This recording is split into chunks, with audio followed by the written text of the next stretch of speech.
I'm Team Sewell. I want what's best for Joe Burrow. We need a fighter.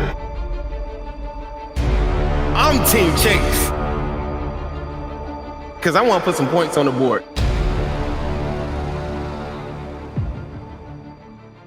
My man James Rapien called him out early on Twitter. What was this about, James? What was the call out for? Oh, I don't know. Just making sure Malik's ready for what's about to happen. And it was a good argument. And he isn't. He's about to lose right now. I mean, well, we could talk about the Bengals sucking in the draft for years.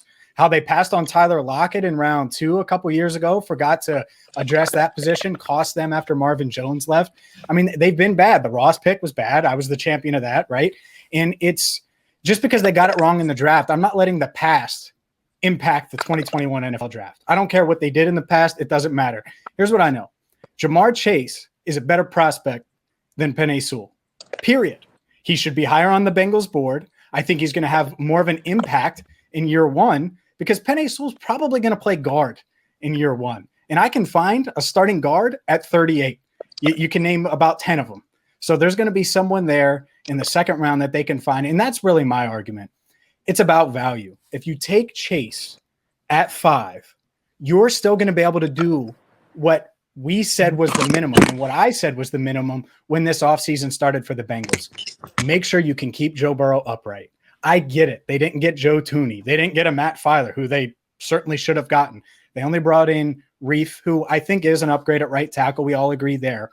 But overall, the value in this draft, offensive line-wise, isn't 5. It isn't. If you pick Penei Sewell at 5, that is not maximizing the value because you're going to be passing on a better prospect. I promise you, you look at 38, there's going to be an offensive lineman that's probably near or at the top of your board, maybe multiple offensive linemen at the top of your board. And guess what? We know the Bengals love to trade back. They might be able to trade back from 38 to 44 and still get the offensive lineman they want.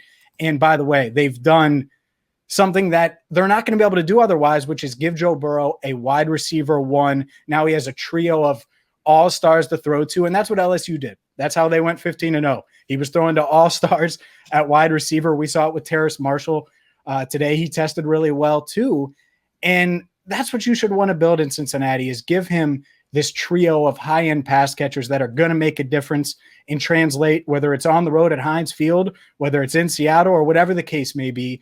I get it. Offensive line matters.